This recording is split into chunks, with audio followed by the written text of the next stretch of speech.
Mahkamah Konstitusi kembali menggelar sidang pengujian Undang-Undang Nomor 7 Tahun 2020 tentang Mahkamah Konstitusi yang diajukan oleh Erviola Reinida, Hafidz Muhammad Ihsan Mualana, Rahman Mutiara, Cornelis Materai, Beni Kurnia Ilahi, Giri Ahmad Taufik, dan Putra Perdana Ahmad Saifullah pada Selasa 15 Desember 2020 di ruang sidang pleno MK.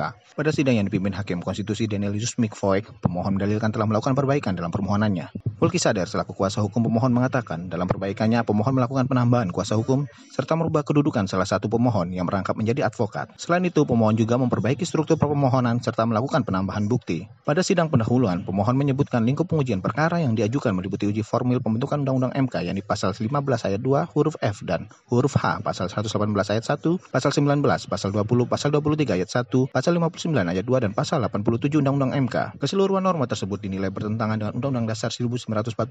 Dalam alasan pengujian formil norma ini, Kurnia mengungkapkan pembentuk undang-undang melakukan penyelundupan hukum dengan dalih menindaklanjuti putusan MK. Revisi Undang-Undang MK ini juga tidak memenuhi syarat carry over.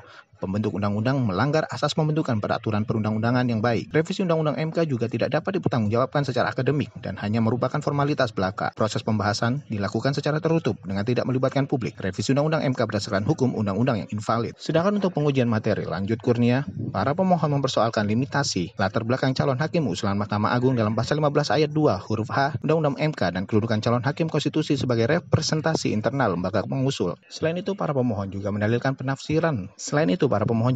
penafsiran konstitusional terhadap sistem rekrutmen hakim konstitusi dalam pasal 19 Undang-Undang MK beserta penjelasannya dan pasal 20 ayat 1 dan ayat 2 Undang-Undang MK. Ditambahkan oleh Kurnia bahwa pemohon juga mempersoalkan penafsiran konstitusional usia minimal menjadi hakim konstitusi dan masa bakti hakim konstitusi yang dimana menurut pemohon hal tersebut telah mengingkari 4 asas pembentuk peraturan perundang-undangan, yakni asas kejelasan tujuan, asas kedayagunaan dan kehasilgunaan, asas kejelasan rumusan, dan asas keterbukaan. Panji Arawan, Hamdi, MK TV News melaporkan.